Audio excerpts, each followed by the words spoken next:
എല്ലാവർക്കും നമസ്കാരം. എല്ലാവരും സുഖമായിട്ടിരിക്കുന്നു. ഞങ്ങളിവിടെ സുഖമായിട്ടിരിക്കുന്നു കേട്ടോ. അപ്പോൾ ഞാൻ ഇന്ന് വന്നിരിക്കുന്നത് എല്ലാവർക്കും ഉപയോഗപ്രദമായിട്ടുള്ള ഒരു എന്താ പറയുക, ഒരു സംഭവമായിട്ടാണ് കേട്ടോ. വേറൊന്നുമല്ല. ചുമ കഫക്കെട്ട് കൊണ്ടൊക്കെ ബുദ്ധിമുട്ടുന്ന ആളുകളൊക്കെ ഉണ്ടല്ലോ. അതായത് പ്രത്യേകിച്ച് പറയുകയാണെങ്കിൽ ഈ ഡിസംബർ ജനുവരി സമയങ്ങളിൽ കഫക്കെട്ടും ചുമയും വീടുകളിൽ ഇല്ലാത്തതില്ല. കാരണം പിള്ളേർക്കാണേലും വലിയവർക്കാണേലും കാലാവസ്ഥ മാറുമ്പോൾ അസ്വസ്ഥതകളൊക്കെ ഉണ്ടാവും അല്ലേ.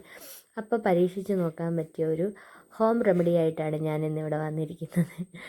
ആദ്യം കണ്ടുപോലെ കുറച്ച് ചെറിയ ഉള്ളിയും അതുപോലെ തന്നെ കുറച്ച് ഇഞ്ചിയും കൂടെ മിക്സിയിൽ വെള്ളം ചേർക്കാതെ നന്നായിട്ട് അരച്ചെടുക്കണം. അരച്ചെടുത്തിട്ട് ഒരരിപ്പയിലേക്ക് അതിൻ്റെ നീര് നന്നായിട്ട് പിഴിഞ്ഞെടുക്കണം കേട്ടോ. മാക്സിമം പിഴിഞ്ഞ് എന്താ പറയുക, അതിൻ്റെ ചണ്ടി കളയാവുന്ന രീതിയിലാക്കിയിട്ട് നന്നായിട്ട് അത് പിഴിഞ്ഞങ്ങ് എടുക്കണം. അതിൻ്റെ സത്ത് മുഴുവൻ നമ്മൾ എടുക്കണം. എന്നിട്ട് അതിലേക്ക് വേറെ കുറച്ച് സാധനങ്ങളും കൂടെ ചേർക്കാനുണ്ട്. അതായത് കുറച്ച് മഞ്ഞൾപ്പൊടി ചേർക്കണം. കുറച്ച് മഞ്ഞൾപ്പൊടി ചേർത്തിട്ട് അതിൻ്റെ കൂട്ടത്തിൽ തന്നെ കുറച്ച് കുരുമുളക് പൊടിയും അതുപോലെ തന്നെ തേനുണ്ടല്ലോ, അതായത് നല്ല തേൻ വേണം കേട്ടോ. അപ്പം ഞാനിവിടെ എടുത്തിരിക്കുന്നത് RCMൻ്റെ തേനാണ്. നിങ്ങൾക്ക് ഇഷ്ടമുള്ള തേൻ വേണമെങ്കിൽ എടുക്കാം. അങ്ങനെ കുറച്ച് തേനും കൂടെ ചേർത്ത് നന്നായിട്ട് മിക്സ് ചെയ്തിട്ട് ഇതങ്ങ് കഴിക്കുക. വേറൊന്നുമില്ല.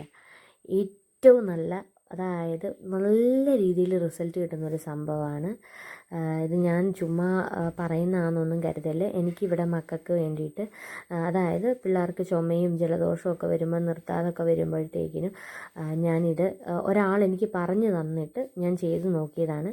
ഇപ്പം ഞാൻ ഒരു ചെറിയൊരു പനി അല്ലെങ്കിൽ ജലദോഷത്തിൻ്റെ ഒക്കെ ആരംഭം കാണുമ്പോഴേ, കഫക്കെട്ടിൻ്റെ ഒക്കെ ഒരു ആരംഭം കാണുമ്പോഴേ ഞാൻ ഇതങ്ങ് ഉണ്ടാക്കി അങ്ങ് കൊടുക്കും.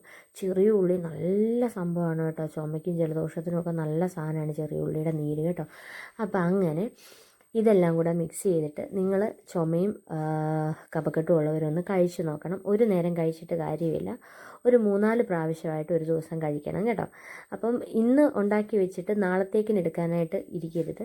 ഇന്നത്തേക്കിനുള്ളത് ഇന്ന്, നാളത്തേക്കിനുള്ളത് നാളെ കേട്ടോ.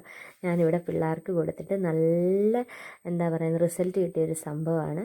നിങ്ങളിത് ഉപയോഗിച്ച് നോക്കിയിട്ട് ആർക്കെങ്കിലും ചുമയ്ക്കും ജലദോഷത്തിനും ഒക്കെ മാറ്റം ഉണ്ടെങ്കിൽ കമൻ്റായിട്ട് പറയാൻ മറക്കരുത് കേട്ടോ.